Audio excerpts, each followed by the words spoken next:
მყიდველს ჯიბეში აქვს 4 ცალი 50 ლარიანი. მას სურს შეიძინოს 100 ლარიანი ნივთი. დახზე დევს ცარიელი, გამჭვირვალე ყუთი, სადაც მყიდველმა ფული უნდა ჩააგდოს. მყიდველმა ყუთში 2 50 ლარიანი ჩააგდო. ვაჭარმა ყუთში ჩაიხედა და თქვა: მომეჩვენა რომ ერთ-ერთი 50-იანი ყალბია. მან ყუთიდან ამოიღო 1 50-იანი, მყიდველს დაუბრუნა, მყიდველმა კი ის ჯიბეში ჩაიდო და სანაცვლოდ ყუთში თავისი მესამე 50-იანი ჩააგდო. ცოტა ხანში ვაჭარმა ისევ დაიყვირა. ოჰ, ახლა მეორე მომეჩვენა ყალბად. მან ისევ ამოიღო ყუთიდან 1 50-იანი. მყიდველს დაუბრუნა, მყიდველმა კი თავისი ბოლო მეოთხე 50-იანი ჩააგდო ყუთში. ბოლოს ვაჭარმა ყუთი აიღო და მყიდველს ნივთი გადასცა. სინამდვილეში ყველა კუპიურა ნამდვილი იყო. თქვენი აზრით ნივთის ღირებულების გარდა კიდევ რამდენი ლარი წაართვა ვაჭარმა მყიდველს?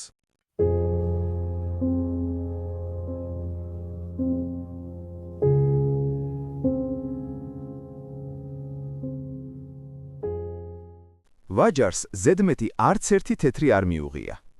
მყიდველმა ჯამში ზუსტად 100 ლარი გადაიხადა. დანარჩენი 2 50 ლარიანი კი მას ისევ ჯიბეში უდევს, რადგან ვაჭარმა ისინი უკან დაუბრუნა. წარმოიდგინეთ ასეთი სიტუაცია. თბილისიდან ბათუმის მიმართულებით გავიდა მატარებელი, რომელიც მოძრაობს 80 კმ/სთ-ის სიჩქარით. ზუსტად იმავე დროს ბათუმიდან თბილისისკენ წამოვიდა მეორე მატარებელი, რომელიც უფრო სწრაფია და მოძრაობს 100 კმ/სთ-ის სიჩქარით. თქვენი აზრით, როდესაც ეს ორი მატარებელი ერთმანეთს გვერდს აუვლიან, რომელი მათგანი იქნება უფრო ახლოს თბილისთან?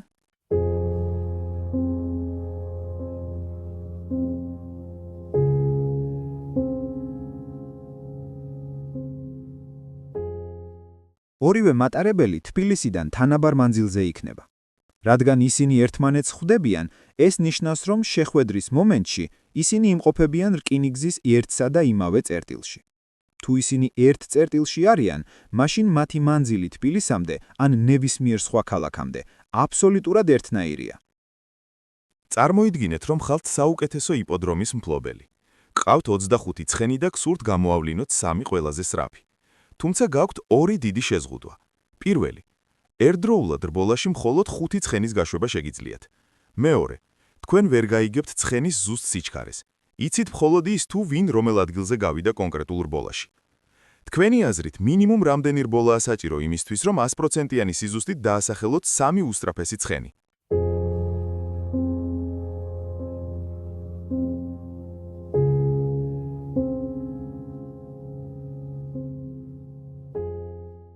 ოცდახუთმა ცხენმა რბოლაში რომ მიიღოს მონაწილეობა, სადაც ბილიკზე მხოლოდ 5 ცხენი ეტევა, საჭიროა 5 რბოლა. 5 რბოლიდან ყველა ცხენი უნდა შევაჯიბროთ პირველი ადგილის ვინაობა რომ გავიღოთ. ეს უკვე მე-6 რბოლის ჩატარება დაგჭირდებოდა.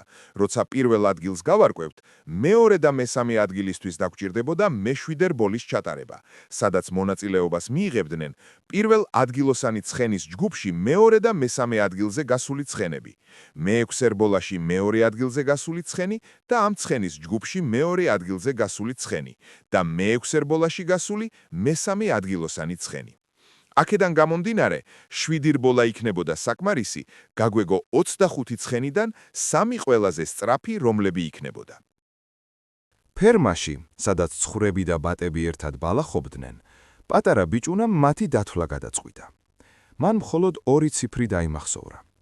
საძურარზე სულ 58 თვალი კაშკაშებდა. ბალახში კი 84 ფეხი გადაადგილდებოდა. თქვენი აზრით, რამდენი ბატი და რამდენი ცხვარია საძოვარზე?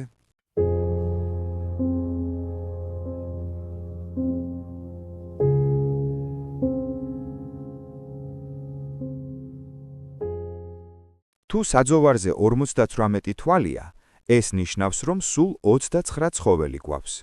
დაუშვათ, რომ 29-ვე ბატია, მაშინ ფეხების რაოდენობა იქნებოდა 58.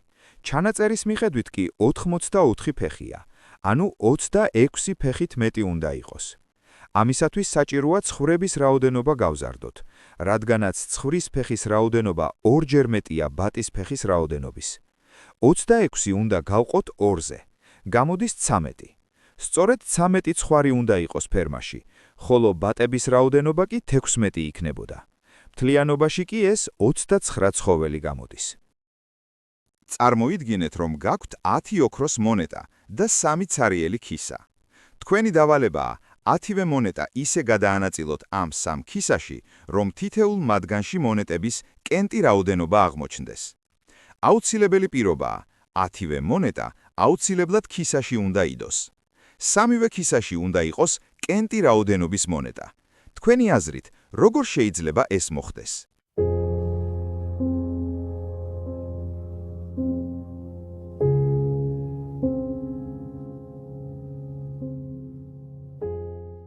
მონეტების გადანაწილება 3 ქისაში, ისე რომ ყველა ქისაში კენტი რაოდენობის მონეტა იყოს. შესაძლებელია რამდენიმე ვარიანტი.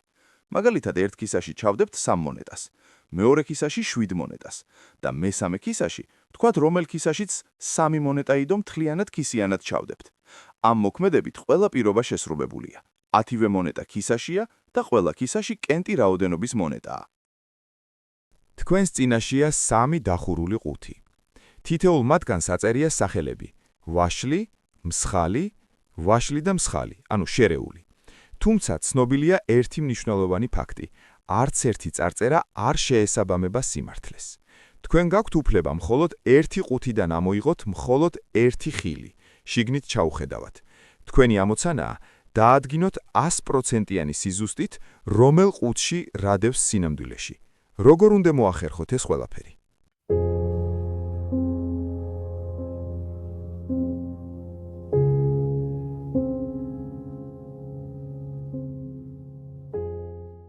ამ ამოცანის ამოსახსნელად აუცილებელია ხილი ამოვიღოთ იმ ყუთიდან, რომელსაც აწერია ვაშლი და მსხალი. რადგან ვიცით, რომ წარწერა არასწორია, ამ ყუთში შერეული ხილი ნამდვილად არ დევს. იქ არის ან მხოლოდ ვაშლი, ან მხოლოდ მსხალი. თუ ამოვიღეთ ვაშლი, ესე იგი ამ ყუთში მხოლოდ ვაშლებია. ახლა დაგვრჩა ორი ყუთი წარწერებით: ვაშლი და მსხალი. რადგან ვიცით, რომ წარწერა მსხალი არასწორია, იქ ვერ იქნება მხოლოდ მსხალი. ამიტომ აქ აუცილებლად შერეული ხილი იქნება, ხოლო ყუთში, რომელსაც აწერია ვაშლი, დარჩება მხოლოდ მსხალი. წარმოიდგინეთ, კედელზე 2 საათი კიდია და თქვენ უნდა აირჩიოთ, რომელი მათგანი აჩვენებს უფრო იდეალურად ზუსტ დროს. პირველი საათი საერთოდ გაფუჭებულია. მისი ისრები წლები არ დაძრულა და ერთ ადგილზეა გაყინული. მეორე საათი მუშაობს, თუმცა ის ცოტათი აგვიანებს. ყოველ 24 საათში ზუსტად 1 წუთით უკან რჩება. თქვენი აზრით, ამ ორიდან რომელი საათი აჩვენებს იდეალურად ზუსტ დროს უფრო ხშირად?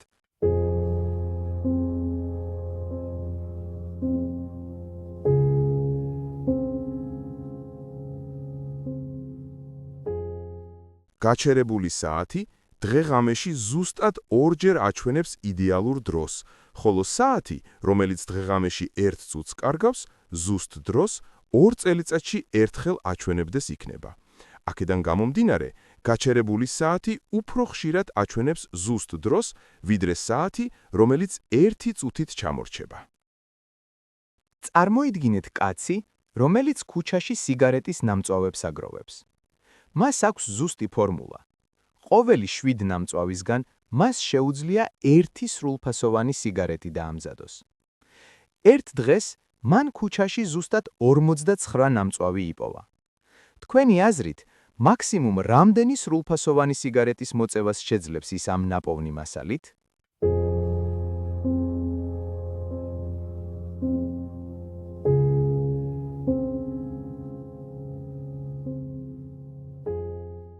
ადამიანმა, რომელმაც იპოვა 49 სიგარეტის ნამწვავი, ის შეძლებდა 7 სიგარეტის შეკეთებას, მაგრამ როცა ამ 7 სიგარეტს მოწევს, ისევ ხელთექნება 7 ნამწვავი და კიდევ შეძლებს, რომ მერვე სიგარეტი დაამზადოს. აქედან გამომდინარე, ის მთლიანობაში შეძლებს, რომ 8 სრული სიგარეტი მოწიოს დღის მანძილზე. მაღაზიაში შედის მყიდველი და ირჩევს ფეხსაცმელს, რომელიც 20 ლარი ღირს. ის მეწაღეს აწვდის 50 ლარიან კუპიურას. მეწაღეს ხურდა არა აქვს, ამიტომ გადის მეზობელთან, ახურდავებს ამ 50 ლარს და მყიდველს აძლევს ფეხსაცმელსა და 20 ლარ ხურდას. ცოტა ხანში შემორბის მეზობელი და ეუბნება, რომ 50 ლარიანი ყალბი აღმოჩნდა. მეწაღე იძულებულია მეზობელს თავისი ნამდვილი 50 ლარი დაუბრუნოს. თქვენი აზრით, სულ რამდენი ლარი იზარალა მეწაღემ? ჩათვალეთ, რომ ფეხსაცმლის თვითღირებულება 20 ლარია.